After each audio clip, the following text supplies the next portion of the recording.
Hi, I'm Jason Buffington. I'm the Principal Analyst at ESG covering data protection. It's important to note that ESG's data protection coverage is not synonymous with backup.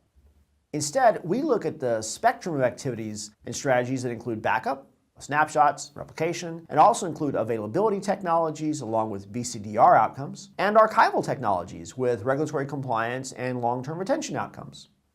This month, ESG published 2 new ESG research briefs from our 2016 Long-Term Retention Research Project.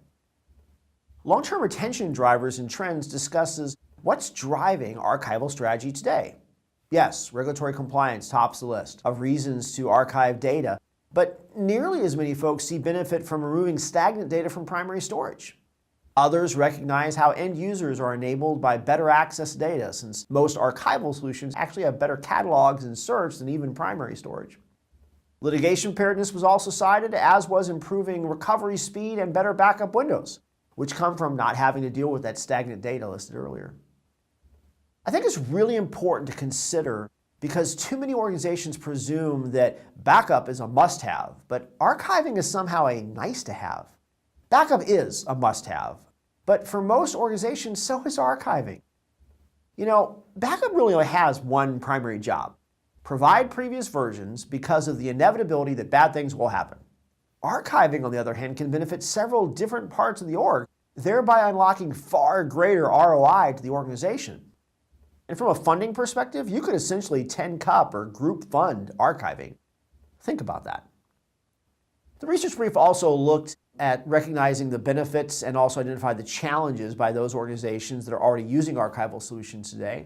And we looked at the industry and governmental regulation drivers, confidence in successfully handling discovery, etc. While one of our briefs covers the why archive, the other covers how.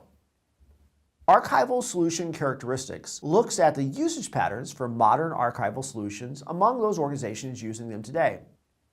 One of my favorite data graphs in the research brief shows the difference between how long people keep most of their data, majority being 5 years or less, and the maximum length of time that they have to keep some of their data, which is often 6 years or more. And by the way, that's the way it should be. Very few organizations or industries are mandated to keep everything, and most data is not useful after a few years. Data that does have long-term strategic value or is subject to regulatory mandates should be kept for that extended period, and the rest should be removed from your retention storage as soon as that useful period is over. The trick is knowing the difference, which is based on archival solutions with contextual insight and not manual processes which just don't work. Many of the other data points in this brief look at the performance behaviors of a modern archive solution. How frequently does data go in? How frequently is data retrieved? How large are the retrieved data sets? How old is the retrieved data sets? And here's why that's super important. If I asked an IT architect to build me an archival system, they'd start off with a tape handling platform. If I asked that same architect for a storage system that would ingest data on a daily basis, it would provide data nearly as often. But the provided data was usually less than 2 years old, is usually quite often under a gig, almost always under 100 gig. That same architect would not automatically say tape. Tape could absolutely do all that, but so could disk. So could some clouds.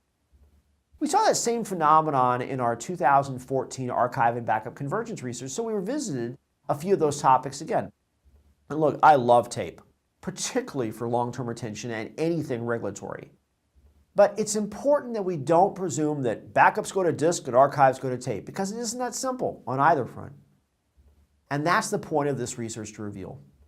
I'll be following up on these topics later with some commentary on regulatory compliance, so stay tuned for that. But until then, both briefs are now available on the ESG Interactive Research Portal to all ESG data protection subscribers. I hope you find them useful. I'm Jason Buffington for ESG. Thanks for watching.